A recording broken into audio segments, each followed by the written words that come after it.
Hey, it's Tucker Carlson. This morning it looks like somebody blew up the Kakhovka Dam in southern Ukraine.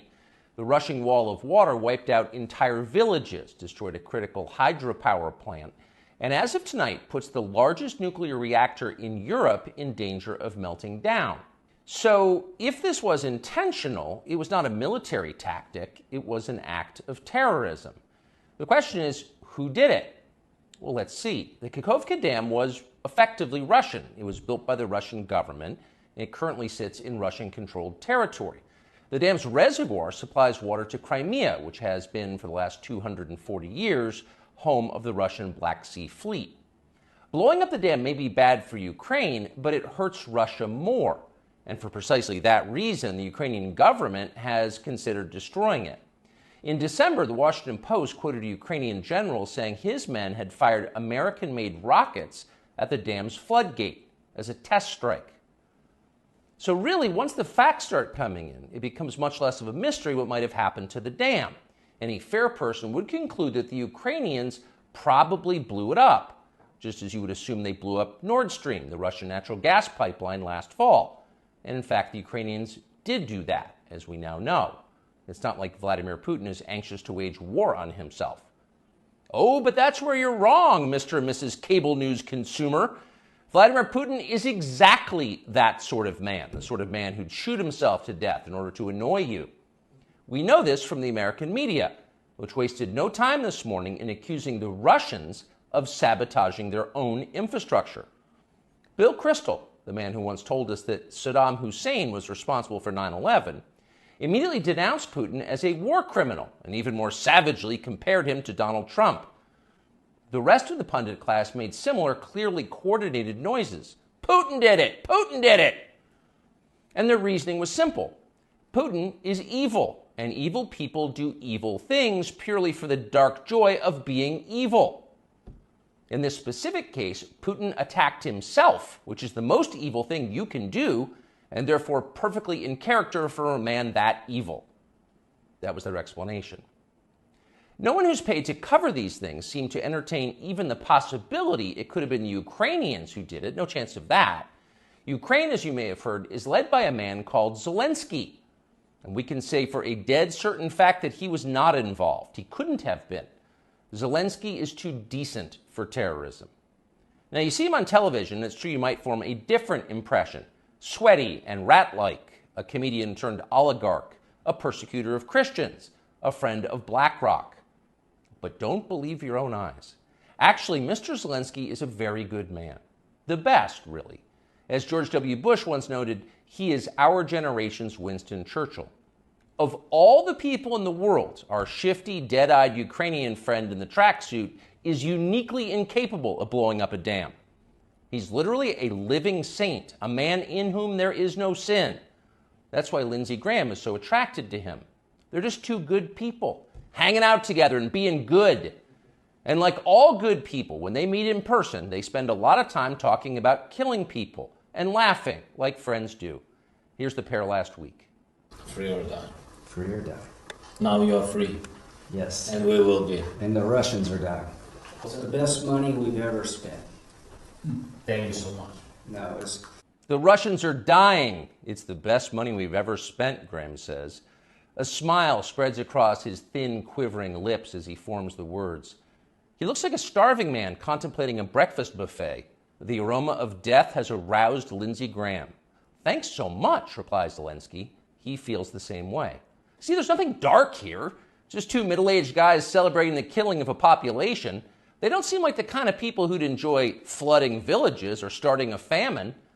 And in any case, who cares if they are? It's really not your business. Your job is to support Ukraine.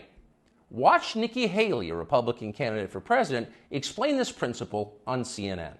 A win for Ukraine is a win for all of us. And for them to sit there and say that this is a territorial dispute, that's just not the case. To say that we should stay neutral, it is in the best interest of America. It's in the best interest of our national security for Ukraine to win. We have to see this through. We have to finish it.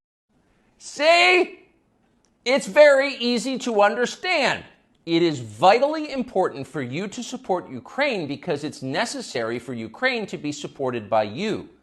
Your support is mandatory until it's finished, whatever it is, and whatever that means. So shut up and support Ukraine, or else you're in trouble. Back when they still taught logic, statements like this were known as tautologies.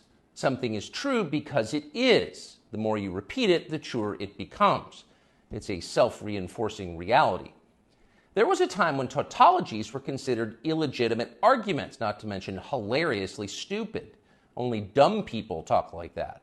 Now everybody in power talks like that. Diversity is our strength. Trans women are women. Zelensky is Churchill.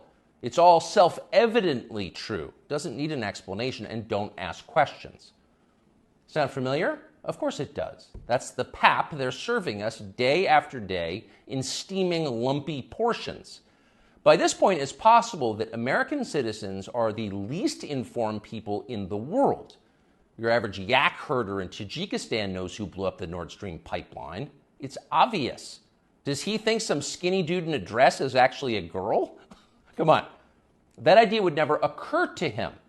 You've got to be lied to at full volume over a period of years in order to reach conclusions like that. And of course, we have been. The media lie. They do. But mostly they just ignore the stories that matter. What's happened to the hundreds of billions of US dollars we've sent to Ukraine? No clue. Who organized those BLM riots 3 years ago? No one's gotten to the bottom of that. What exactly happened on 9/11? Well, it's still classified. How did Jeffrey Epstein make all that money? How did he die? How about JFK? And so endlessly on. Not only are the media not interested in any of this, they are actively hostile to anybody who is. In journalism, curiosity is the gravest crime. Yesterday, for example, a former Air Force officer who worked for years in military intelligence came forward as a whistleblower to reveal that the U.S. government has physical evidence of crashed non-human-made aircraft, as well as the bodies of the pilots who flew those aircraft. The Pentagon has spent decades studying these otherworldly remains in order to build more technologically advanced weapons systems. Okay, that's what the former intel officer revealed, and it was clear he was telling the truth. In other words, UFOs are actually real, and apparently so is extraterrestrial life. Now we know. In a normal country, this news would qualify as a bombshell, the story of the millennium. But in our country, it doesn't. The whistleblower's account ran on a technology website called The Debrief, which you've probably never heard of. The Washington Post had that story, but decided not to run it. The New York Times, meanwhile, just pretended it never happened. On the front page of the New York Times website this morning, there were 5 stories about Ukraine, as well as 4 stories apiece about Donald Trump, trans people, and climate change, the usual lineup. There was nothing at all about how an alien species is flying hypersonic aircraft over our cities. Not one word. So if you're wondering why our country seems so dysfunctional, this is a big part of the reason. Nobody knows what's happening. A small group of people control access to all relevant information, and the rest of us don't know. We're allowed to yap all we want about racism, but go ahead and talk about something that really matters and see what happens. If you keep it up, they'll make you be quiet. Trust us. That's how they maintain control. When Western tourists first started traveling in large numbers to the Soviet Union in the early 1970s, they found that many Russians had a completely warped understanding of the United States. They thought that Americans lived in grinding poverty, in a state of perpetual race war, and were desperate to flee to the freedom and prosperity of the Eastern Bloc. They thought this because that's what they had been told. They had no way to know otherwise.